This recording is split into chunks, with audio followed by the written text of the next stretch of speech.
Welcome, travelers, champions, heroes, and villains, to the adventure.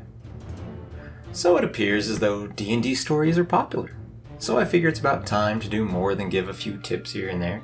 I figure I'd share the story of the longest running D&D campaign I have done, and it's actually still currently going. This is an original homebrew campaign, so don't worry about spoilers for any modules. However, big disclaimer. While the story does take place in the Forgotten Realms, it doesn't always mesh with entirely established lore that's out there.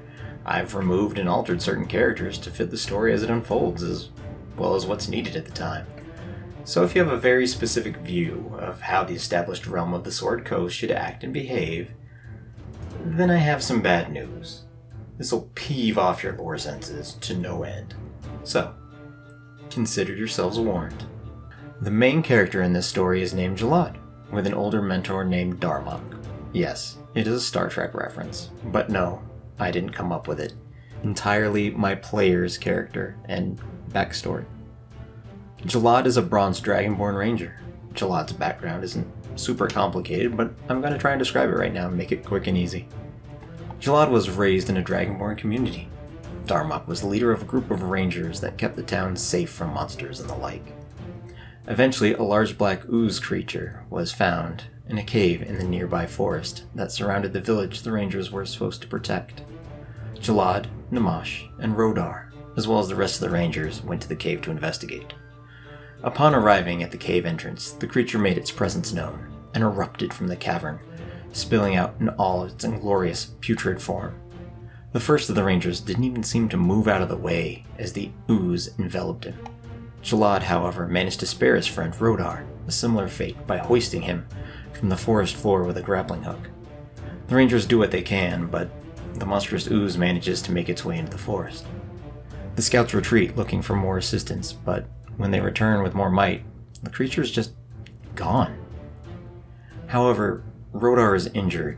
As it turns out, the very grappling hook that Jalad had used to pull his friend out of the rampaging path of the ooze also managed to drag some of the creature's ichor into Rodar from the blade of the hook.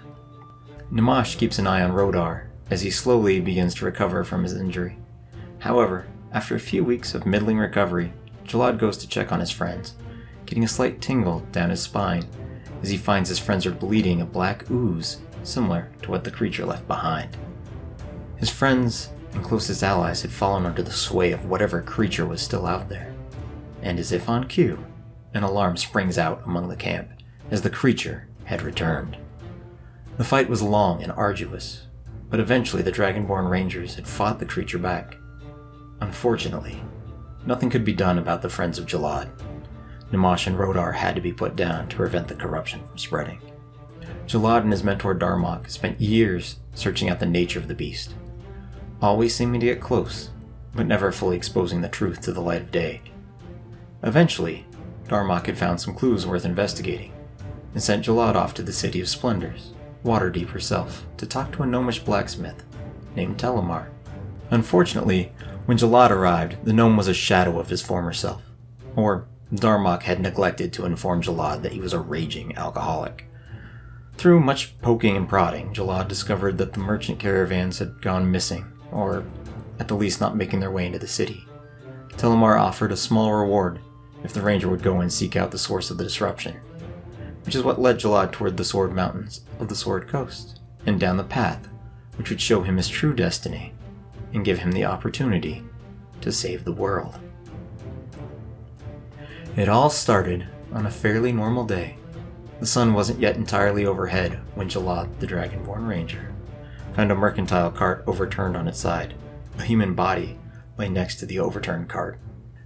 Jalad, trusting in his instincts and training, decided to come at the cart from the wooded area slightly off the road, letting the brush and shade hide his presence, if there were any unseen threats still around.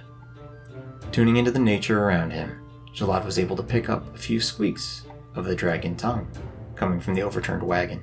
Shiny things, so many shinies for the goddess. As a kobold popped his head up, holding gold coins against his chest to protect his find, an arrow pierced through the horde and into the creature's chest, dropping it to the ground, dead.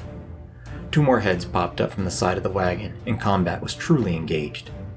The other two kobolds did their best to throw rocks and coins at the Dragonborn. But he was trained, and these kobolds were just scavengers.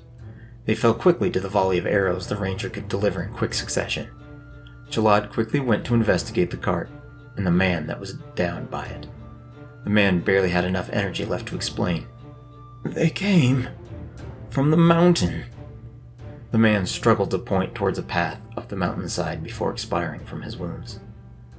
There before Jalad lay a choice: to follow the path up the mountain, to where there were surely more kobolds, but also possibly more treasure.